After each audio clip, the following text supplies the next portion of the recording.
Godwin John ministries வழங்கும் தினம் ஒரு சத்திய வார்த்தை.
கிறிஸ்துவுக்குள் எனக்கு மிகவும் பிரியமானவர்களே, நம்முடைய பிதாவாகிய தேவனாலும் கர்த்தராகிய இயேசு கிறிஸ்துவினாலும் உங்களுக்கு கிருபையும் சமாதானமும் பெருக கடவது.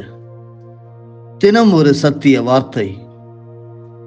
இந்த நாளுக்குரிய தியானத்தின் தலைப்பு கர்த்தர் நல்லவரே.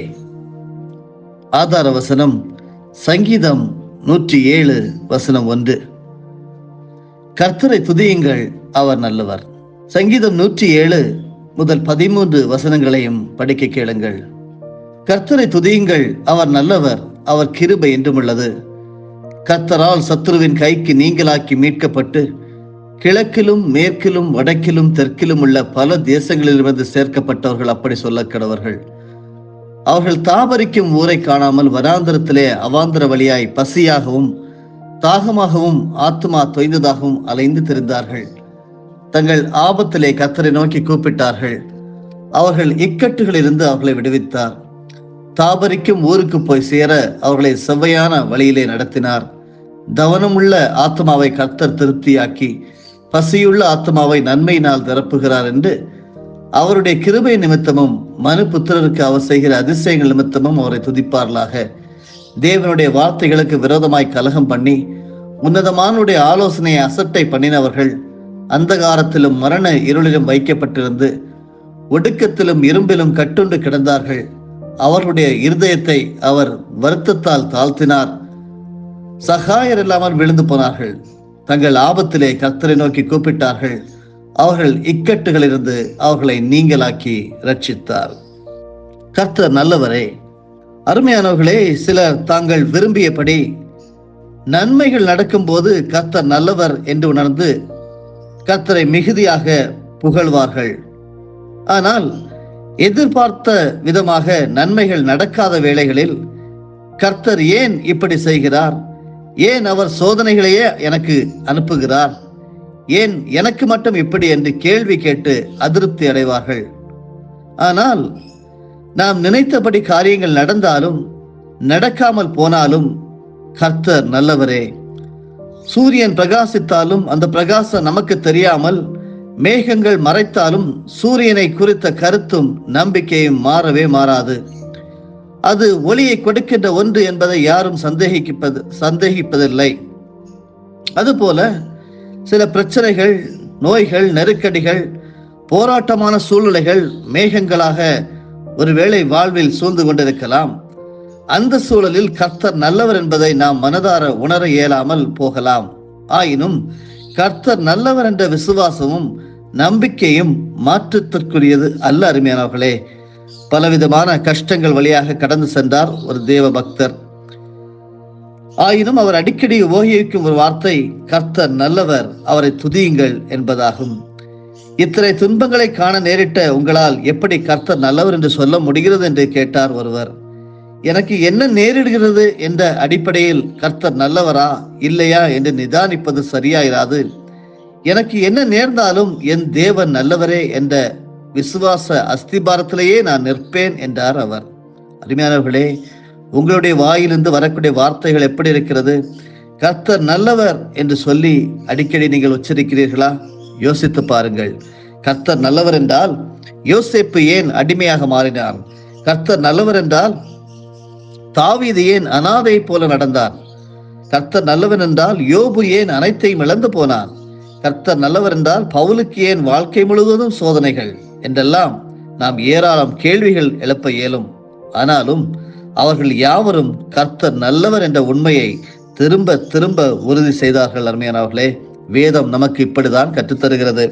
உண்மையான தேவ பக்தர்கள் எப்படிப்பட்ட துன்பங்களின் நடுவிலே கூட கர்த்தர் நல்லவர் என்றே அறிக்கை செய்வார்கள். அது மத பக்தி வைராக்கியத்தின் விளைவோ கண்மூடித்தனமான நம்பிக்கையின் விளைவோ அல்ல. அது துன்பங்களின் நடுவிலும் கர்த்தருடைய ஐக்கியம், கர்த்தர் அருளும் சமாதானம், கர்த்தர் அருள்கின்ற நம்பிக்கை, கர்த்தர் தருகின்ற உள்ளான ஊக்குவிப்புகள் ஆகியவற்றை அனுபவித்து மகிழ்ந்ததின் விளைவுகளாகும்.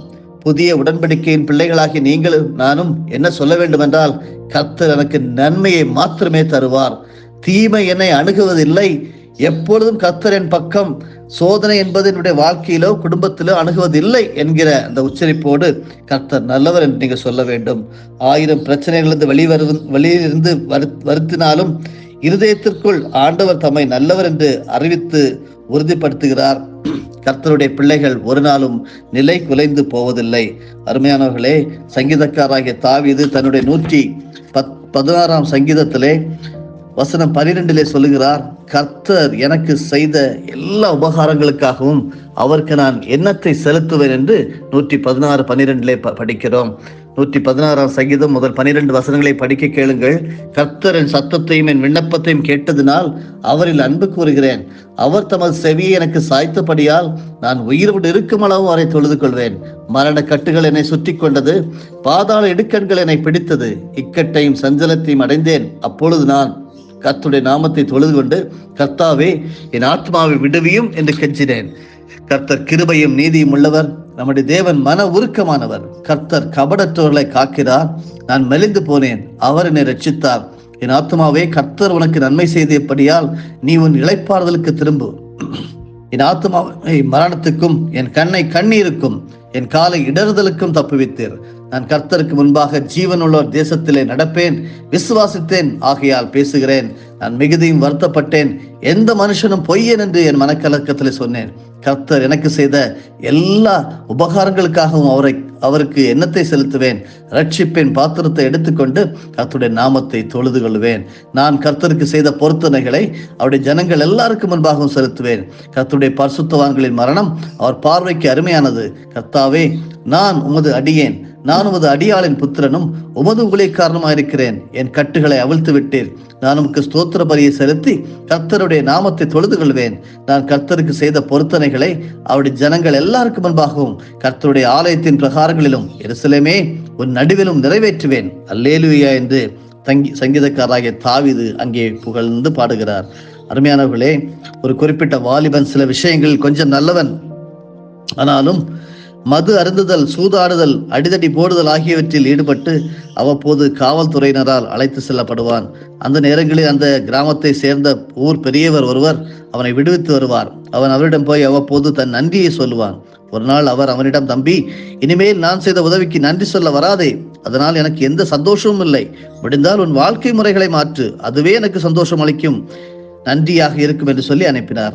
கேட்டுக்கொண்டிருக்கிறவர்களே, நாம் கூட தேவன் நமக்கு செய்த நன்மைகளை நினைத்து அவருக்கு நன்றி சொல்லுகின்றோம், அவருடைய உபகாரங்களை எண்ணி ஸ்தோத்திரம் செலுத்துகின்றோம். ஆனால் நம்முடைய வாயினால் தெரிவிக்கும் நன்றிகள் அவரை மகிழ்ச்சியாக்கவோ மகிமைப்படுத்தவோ செய்யாது என்பதை நாம் அறிந்து கொள்ள வேண்டும். சிலர் தங்கள் வாழ்க்கையில் கர்த்தர் செய்த உபகாரங்களை மறவாமல் அவர்கள் எங்கு போனாலும் சாட்சி சொல்வார்கள். கர்த்தர் செய்த நன்மைகளை குறித்த அவர்களின் சாட்சிகள் அநேகரை பரவசப்படுத்தும். ஆயினும் அவருடைய வாழ்க்கை கர்த்தருக்கு சாட்சியாக இருப்பது இல்லை என்பதுதான் நாம் பார்த்து கொண்டிருக்கிறோம். அவர்கள் எல்லாரையும் போலவே வாழ்வார்கள். ஆனால் இது உண்மையான நன்றி கூறல் அல்ல. அருமையானவர்களே, பாபிலோனின் சிறையிருப்பில் இருந்த தானியேலை தேவன் அந்த அரண்மனையின் முக்கிய பதவிக்கு கொண்டு வந்தார். அந்த உபகாரத்தை தானியேல் கடைசி வரை மறவாமல் அவருக்கு பிரியமாக வாழ்வதில் உறுதியாயிருந்தான். எத்தனையோ எதிர்ப்புகள் வந்த போதும் கர்த்தருக்கேற்ற சாட்சி வாழ்க்கையிலிருந்து தானியேல் சற்றும் விலகவில்லை. கேட்டுக்கொண்டிருக்கின்ற அருமையான பரிசுத்தவான்களே, சகோதரனே, சகோதரியே, உங்களுடைய வாழ்க்கையில் நீங்கள் காண்பிக்கும் உண்மையும் உத்தமமும் தான் தேவனுக்கு நாம் செலுத்தும் மேன்மையாக நன்றி அறிவிப்புகளாகும். பரிசுத்தராயிருக்கிற அவருடைய தன்மைக்கு ஏற்ப மேன்மேலும் நாம் பரிசுத்தத்தில் பெருகுவதே அவருக்கு ஏற்ற நன்றிகளாகும். நாம் வாழ்க்கை மாற்ற அனுபவத்தில் போதுமான ஆர்வம் காட்டாமல் அவருக்கு நன்றி சொல்வதால் பிரயோஜனம் இல்லை. நாம் தேவனுடைய நன்மைகளை பெறும் போதும் அவருடைய கிருபையை உணரும் போதும் இன்னும் நான் ஒருபடி அதிகமாக தேவனுக்கு முன்பாக உத்தமத்துடன் வாழ வேண்டும் என்ற தாகத்துடன் முன்னேற வேண்டியது மிக அவசியமாக இந்த நாளினுடைய தியானத்தின் வழியாக படிக்கிறோம். கர்த்தர் செய்த எல்லா உபகாரங்களுக்காகவும் அவருக்கு எண்ணத்தை செலுத்துவேன். இந்த நன்றியோடு தேவனுக்கு நாம் நன்றி செலுத்துவோமா? சிந்தனைக்கு, தேவன் செய்ததை சொல்வதை விட அவர் சொன்னதை செய்வதே அதிக நன்றியுணர்வின் அடையாளமாகும். ஜெபிப்போம். பரலோகத்தின் நல்ல தகப்பனே, ஆசீர்வாதமாக, சந்தோஷமாக, சமாதானமாக தந்திருக்கக்கூடிய ஒரு புதிய நாளுக்காக ஸ்தோத்திரம். உலகத்தை சுற்றி பார்க்கிறோம் அப்பா. அநேக இடர்கள், பிரச்சனைகள், துன்பங்கள் சூழ்ந்த நடுவிலே மக்கள் நடந்து கொண்டிருக்கிறது நாங்கள் பார்க்க முடிகிறது. வருமானம் இல்லாமல் தவிக்கிறவர்கள், வேலை வாய்ப்புகளை இழந்தவர்கள், சுகவீனமாக பலவீனமாக தங்களுடைய அருமையானவர்களை வீட்டிலே வைத்து பராமரிக்கிறவர்கள் என்று பார்க்கும்போது, ஆண்டவரே, நாங்கள் உம்மால் பிரத்யேகப்படுத்தப்பட்டுள்ளோம், உம்மால் ஆண்டவரே ஸ்திரப்படுத்தப்பட்டுள்ளோம் என்று சொல்லி உள்ளத்தின் ஆழத்திலிருந்து நாங்கள் நன்றி செலுத்துகிறோம். நன்றி செலுத்தும் பிள்ளைகளாகவே வந்திருக்கிறோம். கர்த்தர் நல்லவரே என்று சொல்லி ஆண்டவரே, இந்த நாள் காலை வேளையிலே நாங்கள் எங்களுடைய நாவினாலே உச்சரிக்கிறோம் அப்பா. எல்லா நேரங்களிலும் எங்களுக்கு நல்லவராக இருக்கிறீர். கர்த்தர் நல்லவர். உம்மை நாங்கள் துதிக்கிறோம். ஒரு முறை கூட அறிக்கை செய்கிறோம் அப்பா. ஆண்டவரே, நன்றியின் வடிவமாக கர்த்தர் எங்களுக்கு செய்த எல்லா உபகாரங்களுக்காக நாங்கள் உமக்கு எண்ணத்தை செலுத்துவோம் என்று சொல்லி நாங்கள் பேசுகிறோம். ஆண்டவரே, பல காரியங்களிலிருந்து எங்களை மீட்டிருக்கிறீர், எங்களை பாதுகாத்திருக்கிறீர், சிறைகளின் நிழலிலே எங்களை வைத்து பாதுகாக்க கொண்டிருக்கிறீர். உமக்கு ஸ்தோத்திரம். அப்படியே எங்களை தொடர்ந்து வழிநடத்தும். உமக்கு நன்றியுடையவர்களாக நாங்கள் தொடர்ந்து காணப்பட எங்களை அர்ப்பணிக்கிறோம். நாமத்திற்கே மகிமை உண்டாகட்டும். நீர் நல்லவர். எல்லா துதி கன மகிமை உமக்கே, இயேசுவின் மூலமே பிதாவே, ஆமென். என் ஆத்துமாவே கர்த்தரை ஸ்தோத்தரி, என் முழு உள்ளமே அவருடைய பரிசுத்த நாமத்தை ஸ்தோத்தரி. என் ஆத்துமாவே கர்த்தரை ஸ்தோத்தரி, கர்த்தர் செய்த சகல உபகாரங்களையும் மறவாதே. ஆமென்.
நம்முடைய ஆண்டவராகிய இயேசு கிறிஸ்துவின் மூலமாக உங்களை நாங்கள் மனமாற ஆசீர்வதிக்கிறோம்.